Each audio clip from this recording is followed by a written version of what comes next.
Hi everyone, in this video we're going to look at the V2 generator from LaunchMyNFT. So when you go to create, we want to generate a collection. You'll see you've got two options. We've got the OG generator, that's the original one. A lot of people are used to using that one. It's still available for you to use.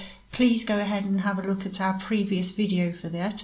But we're going to concentrate on the new V2 art generator, which has much more customization facility. You can add advanced trait rules. So if you only want certain traits to go with other certain traits, you can do that here. And you have flexibility in the way the artwork is uploaded. So I'm going to go ahead and click that.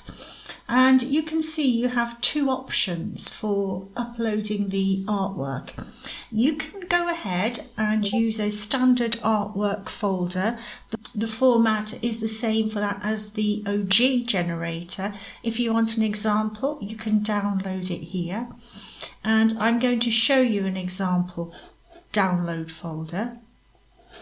Okay, so here we have the example that you would download off the website. If you click on any of these layers, you can see that you have rarity folders inside the layers. Every layer must have a rarity folder, and then within the rarity folders you have the traits themselves, and that's the same for every layer. But with this you also have the option of not setting up an artwork folder first, not using rarity folders, and you can start by creating a new layer. We're going to look at that one first. So I'm going to create a new layer, and the first thing we need to do is configure this layer. So press configure, and I'm going to rename this to background and accept that. You then have the probability of occurrence. Now, because this is the background, I want 100% of my NFTs to have a background. So I'm going to leave it as 100. If though I wanted, say, maybe this was, I don't know, glasses, and I only wanted 50% of my output to have glasses, I could change that to 50%. But what we must do before we add the images is create some rarity layers. So I'm going to add a rarity. I'm going to change this to common so that I know what I'm dealing with. And I could add more rarities as well. Maybe I want a rare folder.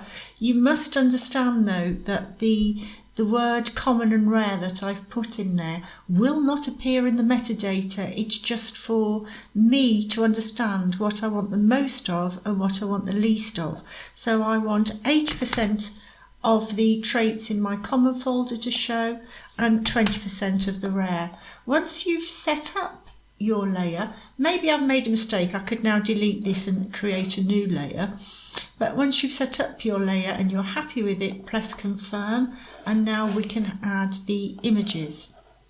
So this is my background layer, and actually I only have one background, which is a black background, and it's in common, and I'm happy. You must save the traits, then it's there. And then I will create my new layer, and we do the same process again. Configure the layer, name it, how many times you want that layer to appear in your output, add your rarities, and then drag in the art. So that's a more flexible way of you uploading your artwork. Or you can go the traditional route and drag in a pre-made artwork folder. If you don't know how to do that, have a look at our video on setting up your artwork folder. For some people that's easier. I'm going to drag in one. You can see everything is done for me. The first thing I'm going to do is preview my NFTs. It's important you do this because sometimes you might not have the layers in the right order. All of mine are. But if I wanted face to be above accessory, you just drag it, find the blue line and release. And you can drag any of your layers into place that way. With the V2 generator, you will handle the rarity for it by each layer. So I'm going to click on face. What I have here are the traits, and it will show you which folder that they appear in. If I though decide I want to change this and I want round aqua to be common, I can just change it there. I can also fix any problems with the name. Just click edit and rename it if you see a spelling error or whatever. And I can configure the layer here. So I want my face to appear 100% of the time. That's fine. It will give you an arbitrary percentage for each layer. I want to change these. It must add up to 100%. If I change common to 80, can you see I get a warning sign? So I'm just going to give them the percentages that I want.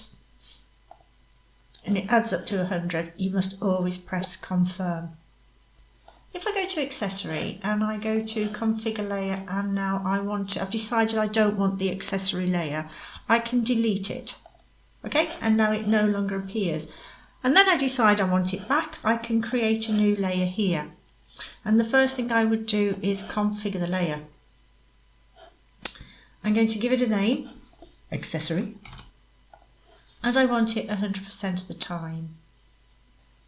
I'm going to add my rarity. I only want one rarity. I don't even need to change the name on that one if I don't want to, because as I say, it won't appear anywhere. And I can press confirm, and now I can add my images for that layer. Okay, I know it says new rarity. That's because I didn't change it to common, but I know that they're all in the same rarity folder. You can see I have so many in this. I can't see the bottom to save the changes. You will have to just change your screen size so that you can get to the bottom and save the changes. Now I'll put it back and then drag it into place wherever you want it to go. Okay, so with uploading the artwork you have complete flexibility. So now I'm going to go ahead, I'm happy with the layers, I'm happy with the placement of them. I'm going to go ahead and set some rules. I'm going to press continue and I'm going to add some conditions. Now this is where you can say which traits will go with which traits. I'm going to say that if I'm going to target my left eye, and I'm going to say that if the left eye is anything with aqua, I'm going to press aqua, X aqua and swirl aqua, then I only want the right eye to also be aqua.